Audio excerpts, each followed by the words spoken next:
Թուրքիան զենքի արտահանմամբ աշխարհում 11-րդ տեղում է, Ստոկհոլմի միջազգային խաղաղության հետազոտական ինստիտուտն ուսումնասիրություն է անցկացրել, որտեղ համեմատություններ են անցկացվել աշխարհում զենքի վաճառքի 2019-ին նախորդ 5 տարիների 2019-ին հաջորդող 5 տարիների միջ։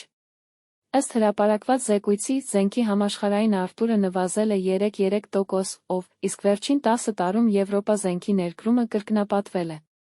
Նշվում է, որ Ռուսաստանից զենքի արտահանումը կտրուկ նվազել է, իսկ ԱՄՆ-ինը Ֆրանսիային է աճել։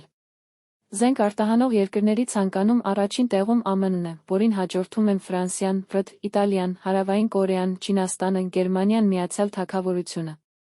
Առաջին տասնյակը եզրափակում է Իսպանիան, իսկ 11-րդ տեղում Թուրքիան է, որը վերջին 5 տարվա համեմատությամբ զենքի վաճառքն ավելացրել է 106%-ով։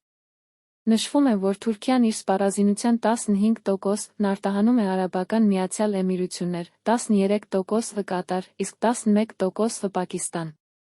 Զեկույցում նա նշվում է, որ Հնդկաստանը համարվում է զենքի խոշորագույն ներկրողն աշխարհում, իսկ Թուրքիան զբաղեցնում է 17-րդ տեղը ու հիմնականում զենք է գնում Իսպանիայից, Իտալիայից, ՌԴ-ից։